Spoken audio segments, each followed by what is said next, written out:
Voilà, nous saluons tous nos frères et sœurs qui nous écoutent au travers de la planète et que, que le Seigneur continue cette œuvre dans chacun de nos cœurs, que nous puissions évidemment donc entendre la voix du Saint-Esprit, cette voix merveilleuse que maintenant nous savons reconnaître, une voix douce, une voix agréable, amen, cette voix qui nous conduit tout le temps dans le bon chemin. Et particulièrement, vous savez que dernièrement, on a parlé, à plusieurs reprises sur le sang de Jésus. Hein, et là, aujourd'hui encore, il semble que le Saint-Esprit va encore nous parler d'une autre manière, sur un angle différent, de cette grande vérité. J'ai intitulé ce message « Il ne voulut pas abandonner son épouse ». De qui, évidemment, et de quoi? Eh bien, nous allons voir cela. Nous allons lire un passage dans Genèse, chapitre 3. Genèse, chapitre 3, et au verset 17. Genèse, chapitre 3, verset 17. C'est Dieu qui parle, particulièrement donc à Adam. « Puisque tu as écouté la voix de ta femme et que tu as mangé de l'arbre au sujet duquel je t'avais donné cet ordre, tu n'en mangeras pas, le sol sera maudit à cause de toi. C'est à force de peine que tu en tireras ta nourriture tous les jours de ta vie. Il te produira des épines et des ronces, et tu mangeras de l'herbe des champs. C'est à la sueur de ton visage que tu mangeras du pain jusqu'à ce que tu retournes dans la terre, d'où tu as été pris, car tu es poussière et tu retourneras dans la poussière. » Seigneur, te demandons de bénir particulièrement donc cet enseignement. Nous avons besoin, Seigneur, de compréhension. Aide-nous, s'il te plaît, à être attentifs à la voix du Saint-Esprit. Que nous puissions évidemment bien comprendre, bien réaliser certaines vérités majestueuses, cardinales au sujet de notre salut. Merci Seigneur, dans le nom puissant de Jésus-Christ, crucifié, enterré, ressuscité et qui bientôt va revenir. Amen. Et tout le peuple dit Amen. Amen. On peut s'asseoir, frères et sœurs, chers amis. Alléluia. Gloire à Dieu. L'homme qui n'a pas voulu abandonner son épouse. Alléluia.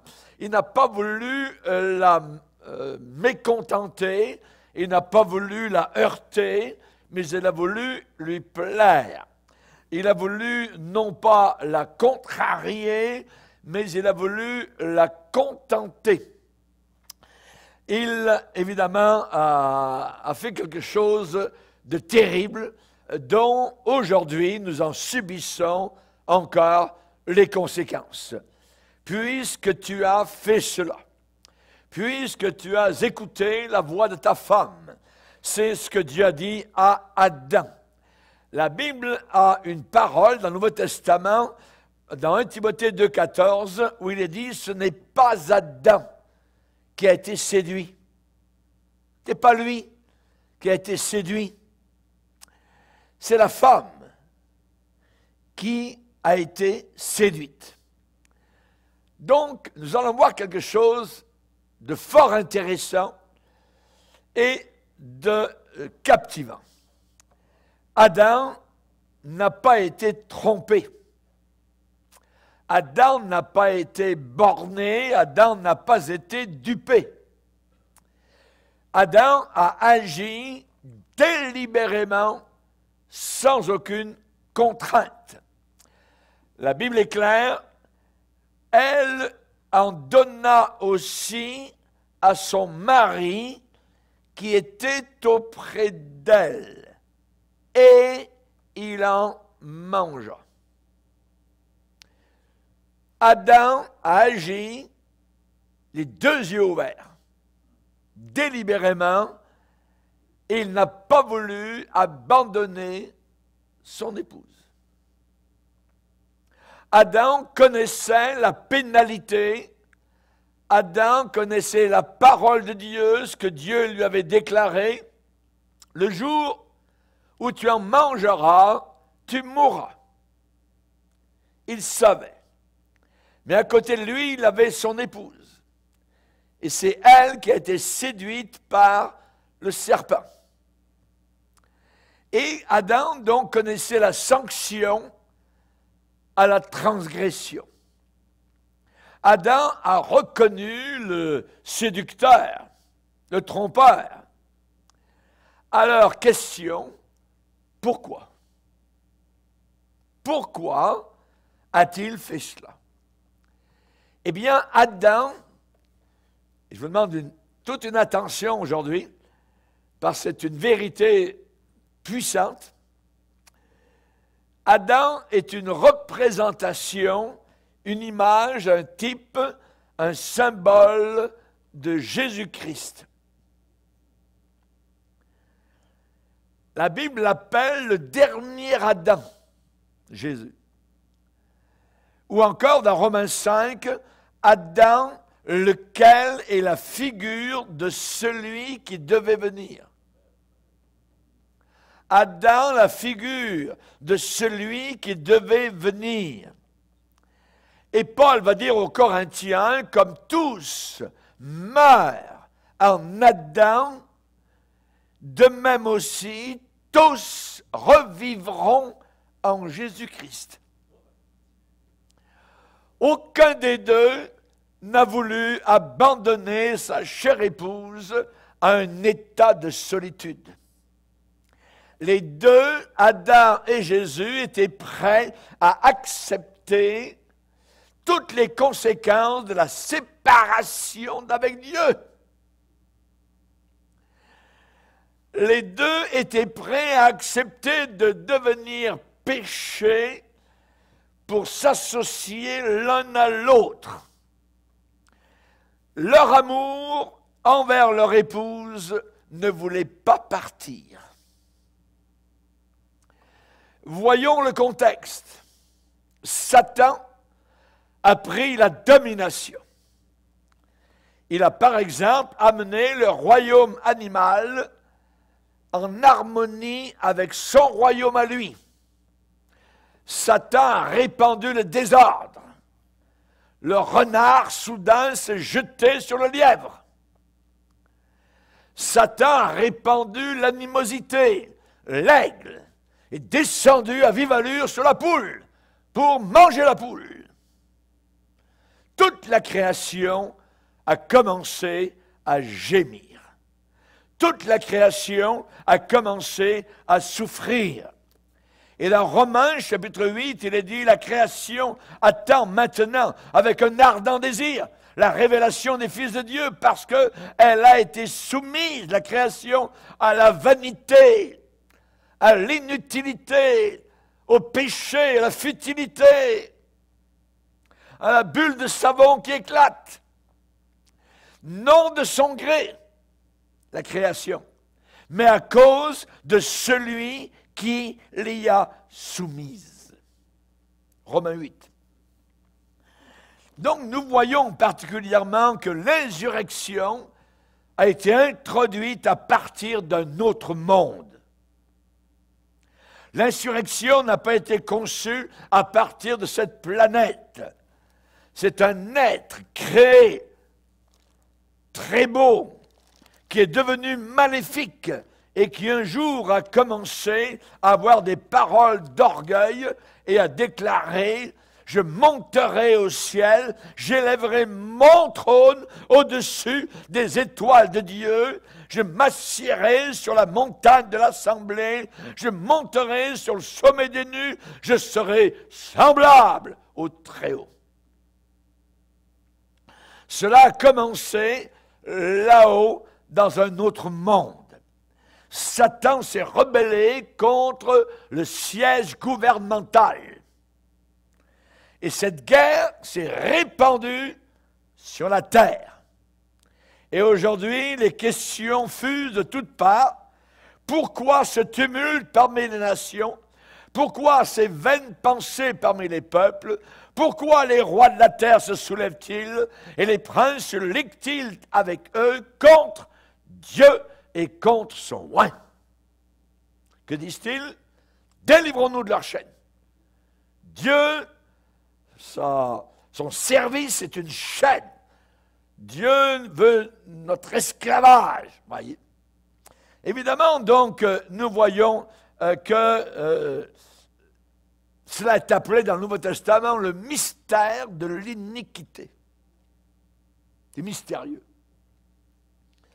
Cette iniquité, cette rébellion contre Dieu. En réalité, Adam a fait preuve d'une haute trahison. Ce n'est pas lui qui a été séduit. Il n'a pas voulu abandonner Ève. Et donc, la haute trahison d'Adam a des répercussions encore jusqu'aujourd'hui. Pleurs, souffrances, malheur, et ainsi de suite. Adam a laissé tomber, il a lâché une confiance sacrée qui lui avait été accordée par Dieu. Il est allé sur le terrain de l'ennemi, il s'est tourné vers Satan en temps de guerre. Et qu'arrive-t-il en temps de guerre lorsque quelqu'un passe dans le camp ennemi? Il est passible de la punition, je dirais, fatale, totale, c'est-à-dire être tué. Punissable de mort. Il est accepté, je dirais, de façon universelle aujourd'hui, qu'une haute trahison est punissable de mort. Donc, Adam a lâché la charge, la garde, la responsabilité, la confiance la plus sacrée, les choses de nature les plus intimes, qui n'avaient jamais été dévoilées. Il a lâché les secrets du gouvernement dont il avait la garde. Et évidemment, ces secrets n'avaient jamais été donnés à quiconque dans tout l'univers. Et alors, Dieu a fait, comme il fait toujours, ce qu'on attend de lui. Dieu fait toujours ce que son gouvernement doit faire. L'Éternel Dieu le chassa du jardin d'Éden. Et les deux regardaient derrière ce jardin qu'ils quittaient à jamais, pour arriver dans un lieu de ronces et d'épines. Et donc, le gouvernement de Dieu fait toujours les choses justes. Et nous voyons, lorsque les coupes du jugement vont tomber sur la planète Terre, dans Apocalypse, eh bien, il est dit, oui, Seigneur, Dieu Tout-Puissant, tes jugements sont véritables et justes. Et ceux qui avaient vaincu, donc, et qui se trouvaient dans le ciel, sur la mer de verre, chantaient le cantique de Moïse en disant, tes voix, Seigneur, sont justes et véritables, roi des nations. Alléluia. La séparation d'avec Éden, c'est l'enfer. Adam a vécu physiquement 800 ans environ de plus. C'est très long pour se souvenir d'Éden. La beauté, la perfection, le bonheur.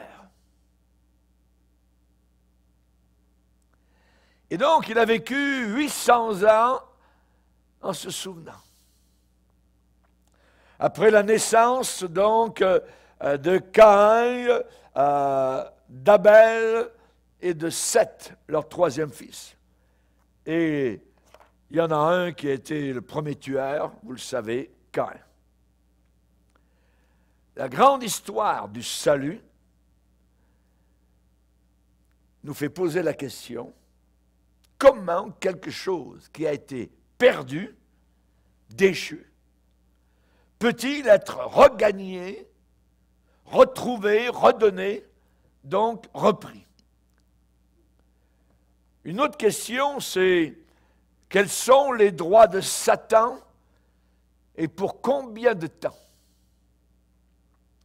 Satan peut-il être amené en jugement? Dans son cas, au diable, est-ce que l'on peut amener quelque chose contre lui? Souvenez-vous, il est un rebelle. Il est un usurpateur, un voleur, un menteur. Et il est poursuivi actuellement par le gouvernement de l'univers. Il est inculpé. Et il sera jugé et le ciel prépare son procès. Des sous-produits du diable, appelés démons, ont déjà dit à Jésus-Christ, « Es-tu venu ici pour nous tourmenter avant le temps ?» Et le passage continue en disant dans Luc 8, « Les démons priaient Jésus-Christ de ne pas les envoyer dans l'abîme. » Si Jésus avait fait cela, en les envoyant dans l'abîme, ils auraient été tout de suite tourmentés dans le lac de feu. Mais j'aimerais vous dire ce soir, c'est que le temps, l'élément temps, s'écoule rapidement pour l'enfer et pour Satan. La Bible a un merveilleux passage dans l'Apocalypse. « Réjouissez-vous, cieux, et vous qui habitez dans les cieux. » Et de l'autre côté, malheur à la terre et à la mer, car le diable est descendu vers vous, animé d'une grande colère, sachant qu'il a peu de temps. Ce moment approche.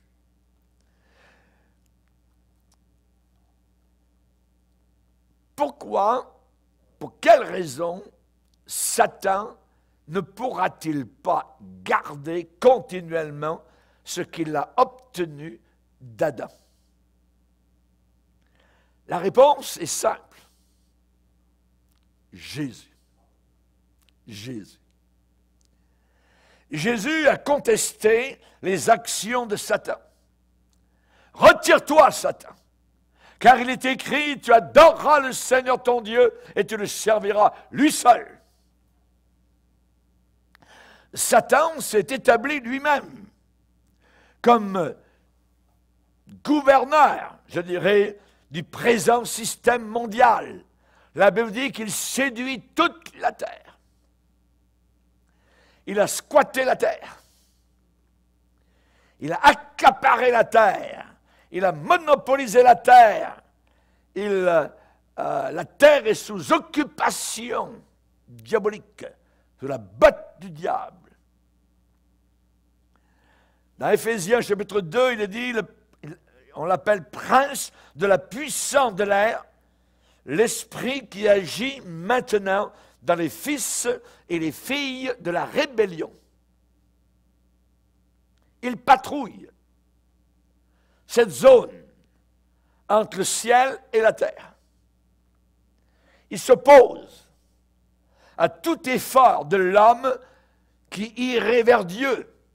Et il s'oppose à tout effort de Dieu qui irait vers l'homme. Et son point est avantageux. La Bible déclare que lorsque certaines personnes ont entendu la parole de Dieu, il est dit, quand ils l'ont entendu, aussitôt, Satan vient. Satan vient et enlève la parole qui a été semée en eux, de peur qu'ils ne croient et ne soient sauvés. Raison pour laquelle, une fois que nous avons témoigné à quelqu'un, nous devons prier pour cette personne, l'arroser de nos prières, l'imbiber de nos prières, parce que tout de suite, Satan va venir pour essayer d'enlever le témoignage, la parole de Dieu qu'on a donnée à quelqu'un. Pierre va dire, votre adversaire, le diable, rôde comme un lion rugissant. Apocalypse 12 dit, celui qui séduit toute la terre, celui qui nous accuse devant notre Dieu jour et nuit, l'accusateur. Et dans Job, nous voyons Dieu qui adresse la parole à cet ange, cet archange déchu, qui était la même hauteur que Michael, Gabriel, et il y avait Lucifer. Et là, particulièrement, l'Éternel dit à Satan dans Job, « Satan, d'où viens-tu? » Et Satan de répondre à Dieu, de parcourir la terre et de m'y promener. C'est toute une promenade que le diable fait. Mais j'aimerais vous rappeler chers frères et sœurs, que Dieu n'a jamais signé de traité de paix avec Satan, avec Belzébul. Et Jean, l'apôtre, a vu ce qui allait arriver, particulièrement donc dans Apocalypse chapitre 12, et là, il est déclaré d'une manière qui n'est pas du tout ambiguë, qui est très très claire, il y eut guerre dans le ciel. Il y eut guerre dans le ciel. Michel et ses anges combattirent, c'est-à-dire Michael, contre le dragon, Satan. Et le dragon et ses anges, les démons, combattirent. Mais ils ne furent pas les plus forts. J'aime ça. Mais ils ne furent pas les plus forts. Celui qui est en nous est plus grand, plus fort que celui qui est dans le monde. Mais ils ne furent pas les plus forts, et leur place ne fut plus trouvée dans le ciel. Et il fut précipité, le grand dragon, le serpent ancien, appelé Diable et Satan, celui qui séduit toute la terre. Il fut précipité sur la terre, et ses anges furent précipités avec lui. Merci Seigneur. Ce que j'aime dans ce verset, c'est le verbe précipiter. Précipité, ça veut dire il est tombé. Amen. Et Jésus va dire, dans l'évangile de Luc, je voyais Satan tomber du ciel, comme un éclair. Merci Seigneur. Il y aura une purification. Il y aura une purification. C'est sur l'agenda de Dieu. Dans Romains 16, Paul déclare aux chrétiens de Rome, le Dieu de paix écrasera bientôt Satan sous vos pieds. Le Dieu de paix écrasera bientôt Satan sous vos pieds.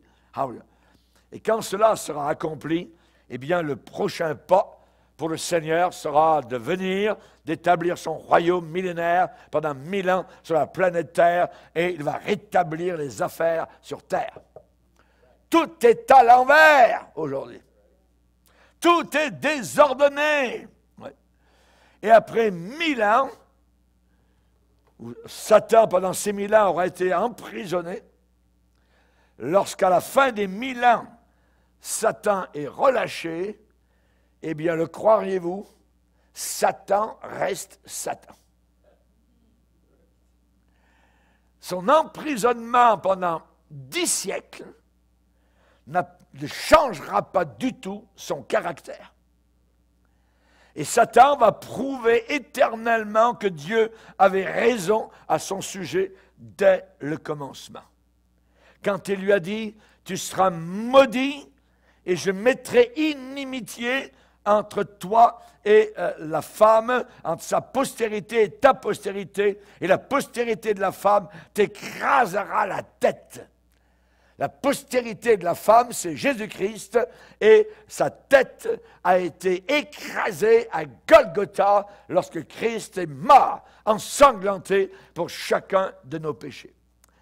Il faut cependant se rappeler ce que Satan a obtenu de la part d'Adam. Et ce qu'il a obtenu de la part d'Adam lorsqu'Adam a désobéi, lorsque Ève, sa chère épouse, a été séduite, eh bien, tout cela a été accompli légalement. C'est ça qu'il faut savoir.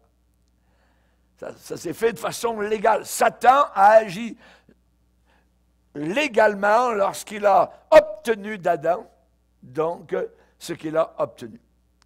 Et Satan, donc, a agi sur cette terre au travers des siècles, et il agit encore aujourd'hui de façon légale. Et je vais expliquer.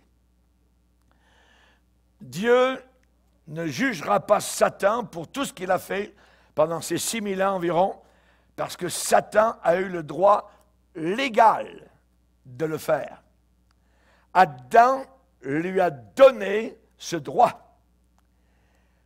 Au calvaire, quand il a attaqué Jésus-Christ, personne n'avait le droit de le chasser, ni de le réprimander. Même Michael, un archange, n'a même pas osé. Il a simplement dit que le Seigneur te réprime. Que le Seigneur te réprime. C'est Jésus-Christ qui a battu Satan au calvaire. Personne d'autre ne l'a fait. Juste Jésus-Christ. Ma victoire, c'est celle qui a été abandonnée, qui a été lâchée par Adam. Et elle est là, à Golgotha, gagnée, retrouvée par Jésus-Christ, en prenant, je dirais, la place à côté de son épouse qu'il n'a pas voulu lâcher. Il tient ma main. Il a voulu tenir son épouse jusqu'à la fin et il le fera pour toute l'éternité. Satan sera jugé pour ce qu'il est. Meurtrier, menteur dès le commencement. La prison, l'emprisonnement ne le change pas d'un pouce. Et je répète, après 1000 ans d'emprisonnement, lorsqu'il est relâché, il va provoquer encore une rébellion. Il va répandre encore, c'est un fou. Ouais. Il pense qu'il va gagner contre Dieu. Il va répandre sa propagande mensongère et il va séduire à la fin du millénium, donc, les nations qui sont aux quatre coins de la terre. Et il devra faire face à cela dans son procès. Il a menti. Il a menti à chaque pécheur sur la terre. Et il ment aujourd'hui à chaque pécheur qui est sur la terre. C'est le père du mensonge. La raison pourquoi Dieu ne peut pas tuer le diable aujourd'hui, c'est ça. Parce que la justice doit être servie. Et la justice n'est jamais accomplie par un lynchage, par exemple. Aussi abominable que soit le crime, et aussi repoussant que soit le criminel, non. Il faut que la justice suive son cours. Le jugement du diable fera en sorte que Satan sera vaincu pour toujours. Et j'aime le plus beau verset de la Bible, dans Apocalypse 20 et le verset 10, où il est dit, « Et le diable qui les séduisait fut jeté dans l'étang de feu et de soufre, et il sera tourmenté jour et nuit au siècle des siècles. » Merci Seigneur. Merci Seigneur. Alléluia. C'est la fin du diable. Gloire à Dieu. Et donc, on voit que, particulièrement, Dieu avait donné l'autorité à Adam. Dieu avait donné la domination à Adam. Et Adam avait un droit légal de la transférer. C'est ce qu'il a fait. Et Satan a fonctionné depuis lors, je dirais, avec ces fameux droits légaux que Adam lui a accordés. Sur cette base. Et l'homme a reçu bien plus, je dirais, que le fait d'avoir été créé. On lui a remis, on a remis à l'homme, on a donné à l'homme le souffle de la vie. Le souffle de la vie. Nous avons le souffle de la vie physique et nous avons le souffle de la vie spirituelle. En réalité, dans l'hébreu, lorsque cette expression est donnée dans Genèse, chapitre 2, verset 7, hein, en hébreu, c'est le souffle des vies. Chaim, les vies. Et l'homme devint une âme vivante. Une âme vivante. Non seulement vivant physiquement, mais vivant spirituellement avec Dieu. En communion avec Dieu. Et j'aimerais vous rappeler qu'il existe deux vies et qu'il existe deux sortes de morts. Deux sortes de morts. Et particulièrement, on voit que la punition d'Adam a été la mort. Le jour où tu en mangeras, tu mourras. Pas seulement son corps, mais son esprit. Toc! Ça va être coupé. Tu vas mourir. Tu n'auras plus de communication avec moi. Il n'y aura plus rien entre moi et toi. Le jour où tu vas en manger. Et donc, cette phrase très courte dit tout. Le jour où tu en mangeras, tu mourras. Tu mourras. Adam a perdu la vie. Et le Nouveau Testament dit, par un seul homme, le péché est entré dans le monde. Le péché a fait son entrée dans le monde. Et par le péché, la mort est entrée à la suite du péché. Et ainsi, la mort s'est étendue sur tous les hommes, parce que tous ont péché. C'est la raison pour laquelle, avant d'être sauvés, nous étions morts à Dieu, coupés de Dieu, pas du tout intéressés à Dieu, sous la coupole de Satan, vivant un mensonge. Et nous voyons donc que le péché appartient au domaine spirituel. Tu mourras. Adam a continué de vivre physiquement pendant, après son péché, je ne sais pas, environ 800 ans. Il est mort, il avait 930 ans. Mais il a continué à vivre physiquement, mais il était coupé de Dieu. Et donc, le péché a affaire aussi avec le physique. Dieu aurait pu accomplir la mort physique instantanément, immédiatement. Adam et Ève, paf. Oui. C'est comme à peu près, c'est le moment où on mentait, on tombait mort. Le moment où on vole quelqu'un, voyez, on est envoyé au salon funéraire, mortuaire. Adam ne pouvait pas payer physiquement. Et nous non plus. Dieu a réclamé, a demandé une vie spirituelle. Et Adam n'en avait aucune à donner, puisqu'il était coupé de Dieu, mort à Dieu. Dans Éphésiens, il dit qu'avant que nous soyons sauvés, nous étions sans Dieu dans le monde. C'est notre état de mort. Et Paul va dire aux Éphésiens, vous étiez morts par vos offenses et par vos péchés dans lesquels vous marchiez autrefois. Vous étiez morts. Et si quelqu'un pouvait donner sa vie physique pour purifier son âme, si quelqu'un pouvait donner sa vie physique pour faire la paix avec son Créateur, pour effacer toutes ses mauvaises actions, satisfaire toutes les demandes de la loi morale de Dieu, alors n'importe qui pourrait être son propre sauveur en se suicidant.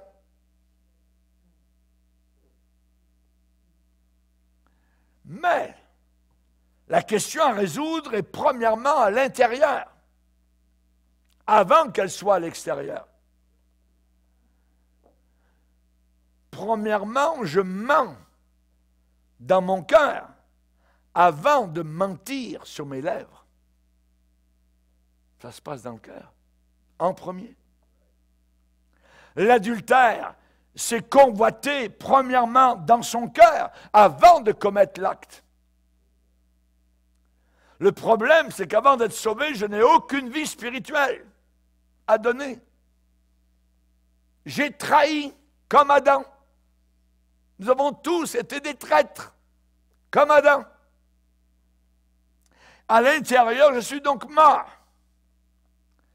Et si je n'étais pas mort, si j'avais la vie, eh bien, je ne ferais pas ce que je fais en tant que pécheur. La Bible dit, celle, la femme, la fille, qui vit dans les plaisirs de ce monde, elle est morte, quoique vivante, dans son corps. Mais son âme est morte. Celle qui vit dans les plaisirs est morte, 1 Timothée 5. Et même dans l'Église, à l'intérieur de l'Église, à Sardes, tu te vantes de ceci, de cela, mais je vais te dire la vérité, tu es mort. plus de vie, coupé. Le péché qui règne dans l'Église. Le péché est un poison. Et ceci nous amène où? On va aller où? Où irai-je? Cela m'amène au calvaire. C'est le seul endroit. Ça m'amène au calvaire, à Golgotha. Pour Adam, il y a un verset merveilleux qui dit beaucoup dans Genèse 3. L'Éternel Dieu fit à Adam et Ève des habits de peau et les en revêtit. Ça veut dire que déjà là, Dieu a tué, a saigné, a versé le sang d'animaux et a pris la peau et a fait des habits à Adam et Ève. Pour les couvrir. Et déjà là, nous entrevoyons le calvaire, le sang, l'agneau de Dieu, cloué sur la croix. La réponse, c'est que dans l'incarnation, dans la naissance de Jésus, Dieu a apporté sur la terre une postérité ayant avec elle une vie spirituelle puissante, un esprit sans souillure, un cœur sans aucune tache. Ça a été le premier sur la planète, comme cela. La Bible l'appelle, il était saint, il était innocent, il était sans tache, séparé des pécheurs et élevé plus que les cieux. Ce genre d'esprit était la seule et unique offrande pour le péché. La seule offrande d'une vie spirituelle pour sauver, pour racheter. Quelque chose devait être donné à Dieu qui avait été donné à Satan. Abandonné au diable.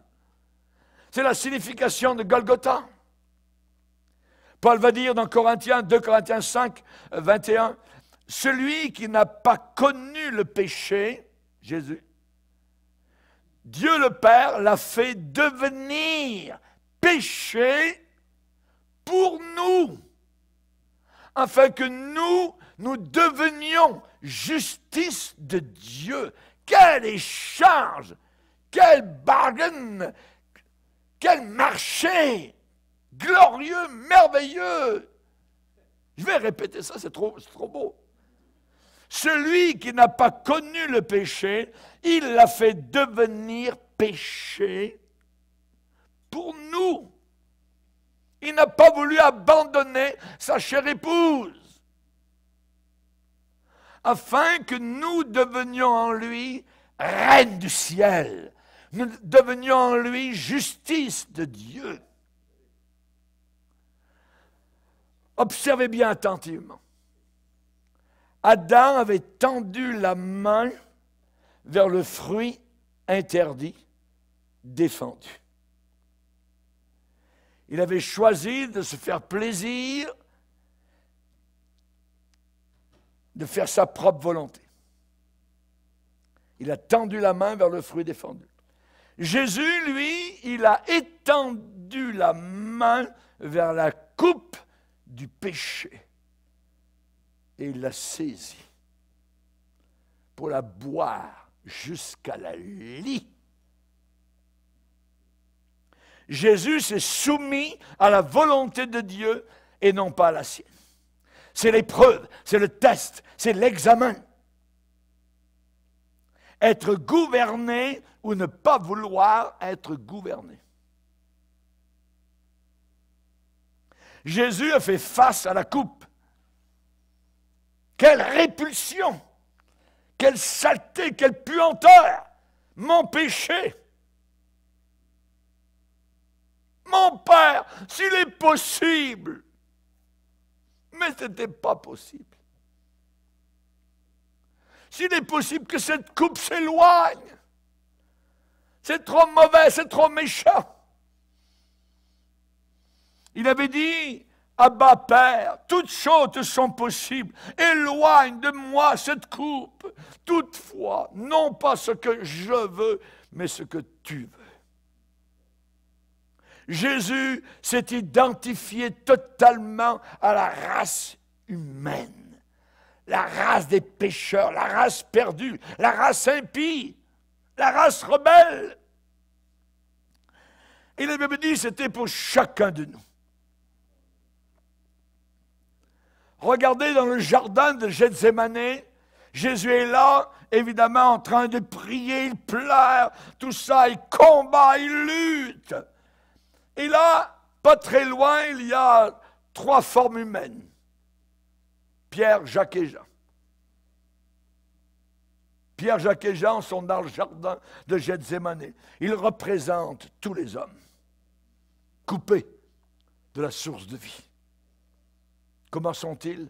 Endormis, appesantis dans leurs yeux.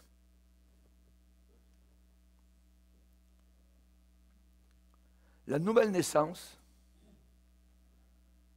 c'est que Dieu est un Dieu personnel. Personnel. Et parce que vous êtes fils, Dieu a envoyé dans nos cœurs l'esprit de son Fils. Cet esprit, l'esprit de son Fils, crie. Que dit-il? Que crie-t-il? Abba, Père. Nous avons un Père personnel. Jésus a dit, si vous ne mangez pas ma chair, si vous ne buvez pas mon sang, vous n'avez pas la vie en vous-même. Vous n'avez pas la vie. Si vous n'êtes pas nourri, alors vous séchez et vous périssez. Vous allez vers la mort. Jésus a regardé la coupe, cette coupe empoisonnée, la coupe de nos péchés. Ou bien lui devait la boire, et il a regardé Pierre, Jacques et Jean, ou bien c'était eux qui allaient périr pour toujours. C'était l'un ou l'autre. Et ils représentaient toute la race humaine. C'était moi, c'était toi, en train de dormir, avec les yeux appesantis.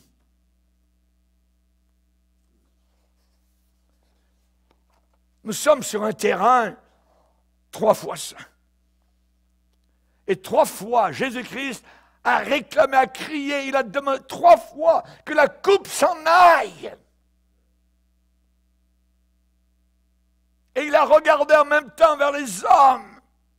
La Bible dit, Matthieu 26, il a prié 3 fois. Puis ensuite, il a pris la coupe. Levez-vous. Allons. Voici celui qui me livre s'approche. Il a pris la coupe. Et quand il a pris la coupe, il est devenu péché pour nous. Il est devenu péché pour nous. C'est une coupe poison. C'est le poison de la mort. Ne boirai-je pas la coupe que le Père m'a donnée à boire? Et il l'a avalée dans son propre corps. Il a pris cette coupe de péché dans son propre sang, étant en agonie, dans les souffrances. Il priait plus instamment. L'agonie, c'est proche de la mort. Vous êtes à quelques instants de la mort en agonie. Étant en agonie, il priait plus instamment. Et sa sueur devint comme des grumeaux de sang qui tombaient à terre. Flop. Il a vécu un empoisonnement de sang. Et dans un empoisonnement de sang, la chair devient toute rouge. Le sang suinte, transpire. Le sang passe au travers de chaque pore de la peau, sort directement de la peau. Il a été fait péché. Pourquoi tes habits sont-ils rouges?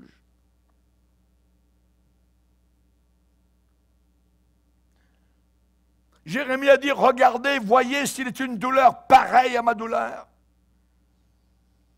Et il va dire encore, il m'a conduit dans les ténèbres et non dans la lumière. Jésus a été conduit dans les ténèbres. Il a été fait péché pour moi. Je l'aime. Merci Seigneur. Question. Comment est fabriquée une antitoxine?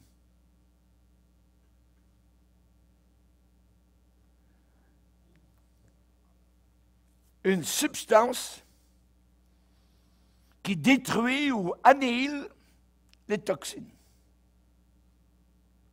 Une sorte d'anticorps élaboré par l'organisme qui réagit contre les toxines.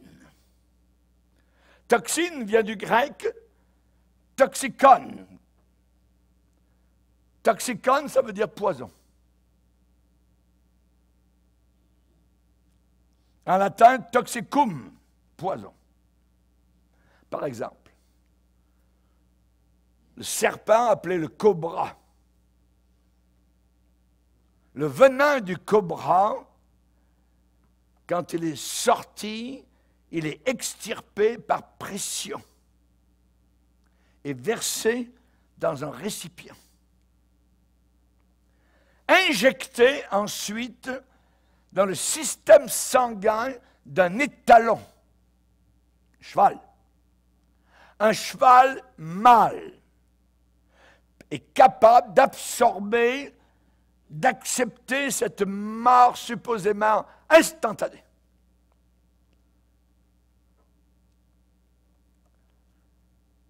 Mais le cheval mâle possède la capacité de l'assimiler et de ne pas périr. Mais cela va tuer n'importe quel animal et n'importe quel homme aussi.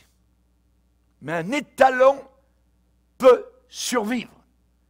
L'étalon possède un don de vaincre, d'abattre, de résister à cette arme ultime du serpent, le cobra.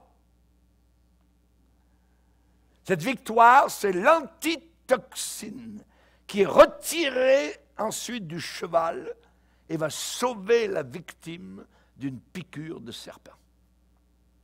L'antitoxine, l'antipoison. À Gethsémani, Jésus-Christ a été inoculé, piqué avec le virus, le poison du péché. Et alors a commencé l'agonie la plus horrible, la plus violente, la plus terrible, la plus affreuse, jamais rapportée dans l'histoire de l'humanité. Ses veines ont commencé à sortir comme les lanières d'un fouet au travers de sa peau. C'était la puissance ultime de la mort. Lui seul pouvait supporter un tel choc. Il a été notre étalon. Sa sueur est devenue comme des grumeaux de sang. Hébreux 2,9 nous parle de la mort qu'il a soufferte, et il souffrit la mort pour chacun de nous. Mais il a gardé la vie, sans la lâcher. Hébreux 5, verset 7 nous parle qu'il a crié, il a pleuré, il a demandé que le Père le sauve de la mort. Il n'a jamais abandonné sa souveraineté, sa divinité, à aucun moment, tout en devenant péché. C'est une bataille inimaginable, une guerre qui faisait rage en lui et autour de lui, jusqu'à ce que le péché soit conquis et qu'il déclare en baissant la tête, tout est accompli. Mais, quelle histoire! C'est la raison pour laquelle vous n'avez rien sans la puissance du sang de Jésus-Christ. c'est mon antitoxine. ôtez le sang, enlevez le sang de votre foie. Il vous reste quoi? Une thérapie sociale, sèche, vaine, inefficace, stérile. C'est le sang qui a été tiré des veines d'Emmanuel qui nous sauve. Ce sang est tellement puissant, cette antitoxine est tellement puissante que cela purifie notre conscience des œuvres mortes afin que nous servions le Dieu vivant et vrai. Merci Seigneur. C'est ce sang qui m'emmène aux quartiers généraux de Dieu. La Bible dit que Jésus est entré maintenant, une fois pour toutes, dans le lieu très saint. Non pas avec le sang des boucs et des veaux, mais avec son propre sang, ayant obtenu une rédemption éternelle. Quand ce sang est appliqué, il va arrêter d'un seul coup le salaire du péché. Ce vaccin de gloire va stopper d'un seul coup le salaire du péché qui est la mort, instantanément. Cet antidote fantastique va mettre fin au salaire du péché qui est la mort. Cette antitoxine va guérir et va faire disparaître le salaire de mon péché qui est la mort, instantanément. Oui, mon frère, ma soeur, il existe une banque de sang inépuisable. Inépuisable. Sans effusion de sang, il n'y a pas de pardon. Votre culpabilité va s'enlever. Le moment où le sang de Jésus sera appliqué sur ton cœur, viens toujours vers Jésus. L'attente terrible du jugement va disparaître. La peur de la mort va s'en aller instantanément. Et le salaire de votre péché va s'effacer. Ô mort, où est ta victoire? J'ai l'antitoxine sur ma vie. Je suis sauvé. Le sang de Jésus nous purifie de tout péché. Gloire à Dieu. Les choses anciennes sont passées. Voici que toutes choses sont devenues nouvelles. Il n'a pas voulu abandonner sa chère épouse à la croix du calvaire.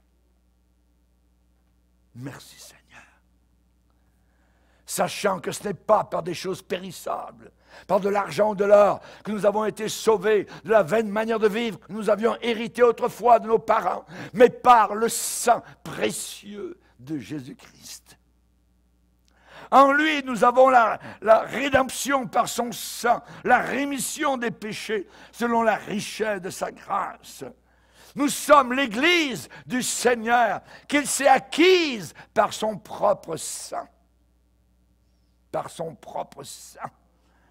Maintenant, nous sommes délivrés de la puissance des ténèbres et nous avons été transportés dans le royaume du Fils de son amour. Amen, amen. Allez-vous glorifier celui qui n'a jamais voulu abandonner sa chère épouse? Notre nouvel Adam, il nous a donné le souffle de vie. Amen, gloire au Seigneur. Et il nous a donné son baiser d'amour. Il nous a embrassés. Alléluia. Si nous respirons, c'est grâce à lui. Alléluia. Et nous allons retrouver ce souffle de vie quand notre vieux corps va disparaître de la terre. Nous allons respirer pour l'éternité là-haut. Un air pur, oxygène total, aucune pollution.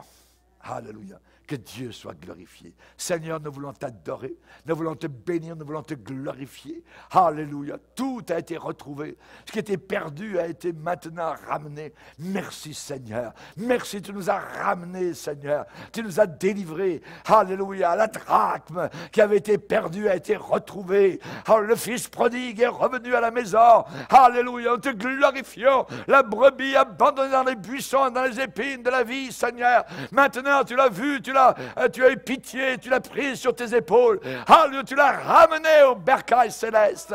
À toi soit la gloire, à toi la victoire éternelle. Merci pour ton antitoxine. Merci, Seigneur, pour ton vaccin. Merci pour ton sang précieux, Seigneur. Alléluia. À toi la gloire, à toi, Seigneur. Alléluia. La victoire éternelle. Merci, Jésus. Nous te devons tout. Nous te devons tout. Tu ne nous dois rien. C'est toi qui as tout payé. Merci, Seigneur. Merci, Jésus. Amen et amen. Et tout le peuple dit Amen. Amen. Gloire à Dieu. Que Dieu soit glorifié. Alléluia.